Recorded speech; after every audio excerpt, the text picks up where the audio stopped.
It is February 1945. A bitter winter wind cuts through the shattered trees outside a 3rd Army Medical Battalion command post near Saarbrücken, Germany.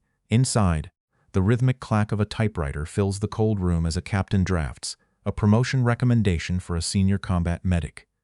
The document is finished, signed, and placed on top of a stack of pending files, only to be rejected a few minutes later by a stroke of a fountain pen. It is the 4th time the same name has been turned down for the exact same reason, written in crisp, bureaucratic ink. But the 5th recommendation will not follow the usual path through the chain of command. A duplicate copy is already moving along the snowy roads of the front line, heading straight toward the headquarters of the commanding general. What happened next would show exactly how the commander of the 3rd Army handled those who hid their own prejudice behind military regulations.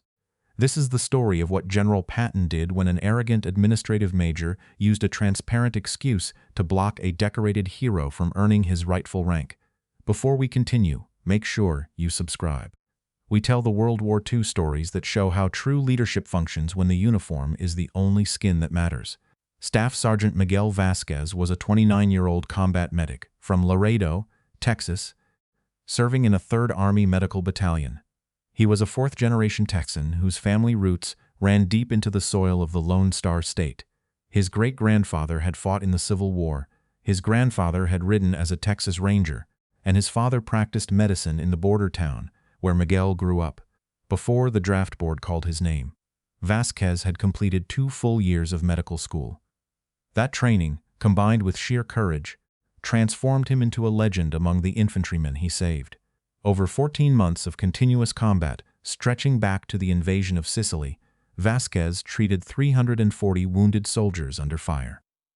47 of those men would have died on the field if his hands had not stopped the bleeding. He wore 3 bronze stars for valor on his chest. He spoke English with the same dry Texas drawl as any other man from the Rio Grande Valley, and his fluent Spanish had allowed him to coordinate vital civilian logistics across 3 liberated countries. Yet every time his name came up for a field commission, it hit a brick wall. Major Edgar Whitfield was a 44-year-old medical administration officer from Dallas, Texas, who ran the battalion's personnel desk. Whitfield had spent 12 years behind a typewriter, safe from the flying shrapnel of the front line. In all his time at his current rank, he had never personally treated a single wounded patient. He wore a tailored wool uniform, kept his low-quarter shoes polished to a high mirror sheen, and viewed the military through the rigid lens of his own upbringing. Whitfield spoke only English, and his speech was often littered with basic grammatical errors and a limited vocabulary that made his written memos stiff and repetitive. He firmly believed the officer corps should belong exclusively to men who looked and spoke exactly like himself. Whenever an NCO of Mexican, Filipino, or Puerto Rican descent was recommended for a commission, Whitfield reached for the Spanish-English dictionary on his desk, claimed that foreign languages caused dangerous communication barriers, and filed a formal denial. He had already killed the promotions of 7 qualified men. Now, the 5th recommendation for Staff Sergeant Vasquez sat directly under his fountain pen. The Allied advance across Western Europe in the early months of 1945 had turned into a brutal grinding race against winter and a desperate enemy. The 3rd Army was pushing hard through the Saar region, a heavily industrialized border zone where Germany and France bled into one another. In this chaotic environment, lines of communication were stretched thin. Supply columns were constantly rerouting, and administrative units found themselves operating in towns where the local population spoke a mixture of dialects. It was an environment that demanded absolute flexibility, rapid decision-making, and seamless coordination between military units and the civilians who choked the muddy roads. Under the pressure of this rapid movement, many senior commanders allowed their administrative staffs to operate with total autonomy, rarely questioning the paperwork that flowed from the rear echelons. Personal decisions, promotions, and reassigns were often left entirely to the discretion of desk-bound officers who had never seen the flash of an enemy muzzle. If a major in a rear area command post decided a sergeant lacked the proper background for a commission, higher headquarters usually accepted the signature without a second glance. It was easier to trust the system than to investigate the motives of an officer sitting 30 miles behind the lines. But the paperwork generated in this particular medical battalion was no longer just moving horizontally through administrative folders. The final denial had left the desk in Saarbrücken, but the duplicate copy was already resting in a very different set of hands. Captain Eleanor Brooks entered the administrative office and walked straight to the large oak desk. Major Whitfield looked up from his paperwork, his eyes resting on the folder in her hand. Captain Brooks placed the document on the blotter and said, "I am submitting the 5th recommendation for Sergeant Vasquez, Major." Major Whitfield glanced at the name on the tab, pushed it aside, and replied, "We have discussed this 4 times already, Captain. His qualifications have not changed, except he has saved 10 more lives since the last submission," Captain Brooks said. "The regulations regarding command presence and clear communication have not changed either," Major Whitfield answered.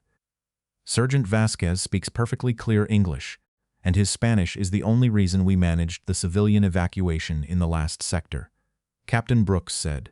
"An American officer must possess an unquestionable command of the primary language of our military," Major Whitfield said as he leaned back. "He was born in Laredo, Major, and his vocabulary is more precise than half the lieutenants in this battalion," Captain Brooks replied, keeping her voice level. "I am responsible for the standards of this corps, and a heavy accent combined with a foreign domestic background creates a barrier to effective command," Major Whitfield said. "With respect, sir, you approved a promotion for Sergeant Miller last week, and his evaluation scores were lower than Vasquez's. In every category," Captain Brooks noted. "Sergeant Miller does not require a Spanish dictionary to communicate with his fellow Americans," Major Whitfield answered, tapping his fingers on the desk. "Neither does Sergeant Vasquez, sir, as he only uses Spanish to assist the wounded who cannot speak English," Captain Brooks said. "The decision is based on administrative assessment, and this Army functions best when the leadership consists of traditional, English-speaking Americans," Major Whitfield said, his voice tightening. "Then you are denying it solely because of his surname," Captain Brooks said. "I am denying it because his language deficiency limits his utility as a commissioned officer, and that is my final word," Major Whitfield stated. Captain Brooks picked up her leather clipboard, looked the Major in the eye, and said, "I understood that might be your position, sir." Major Whitfield picked up his fountain pen and said, "Then you may return to your duties, Captain. I will do that. But you should know that a duplicate copy of this file was sent directly to headquarters this morning," Captain Brooks said. Major Whitfield paused, his pen hovering over the paper, and asked, "On whose authority?" "On mine, because the obstruction of a highly decorated combat medic under fire is a matter of operational readiness," Captain Brooks answered. "The report reached Patton within the hour. Patton arrived within the hour." The general walked in unannounced, his jeep pulling up right out to the command post with the 4 stars on his helmet, catching the gray winter light and the ivory revolvers prominent on his belt. Everyone in the room registered his presence instantly, straightening to attention as the cold air from the doorway followed him inside. He did not raise his voice. He walked straight to the center of the office and looked at the 2 men who had been ordered to report. "Major Whitfield," Patton said, his voice quiet but carrying to every corner of the room, "you have denied Sergeant Vasquez's promotion 4 times for language deficiency. Is that correct?" "Yes, General," Whitfield said, standing rigid. "His command of military communication is limited." "I want to verify this deficiency myself," Patton said. "Please read aloud the following operational order." The general handed Whitfield a sheet of tactical instructions for the ongoing advance. Whitfield cleared his throat and began reading, but he immediately stumbled, pronouncing the town of Saarbrücken as Saarbrücken. "That is enough," Patton cut in. "Now, Sergeant Vasquez, please read the same order." Vasquez took the paper and read the lines in clear, unaccented English, pronouncing every German and French border town with perfect accuracy. "Sergeant," Patton said, "please tell me what the order says in Spanish." Vasquez translated the tactical instructions into fluent Spanish without a single pause. "And now in French," Patton commanded. Vasquez delivered the translation in precise French. "Major Whitfield," Patton said, turning back to the officer, "please translate that same order into any second language right now." "Sir, I do not speak a second language," Whitfield said, his face flushing red. "Major, "You have denied a man a commission 4 times because of a language deficiency," Patton said, his voice dropping an octave. "Sergeant Vasquez speaks 3 languages, all relevant to our operations, and pronounces our locations correctly.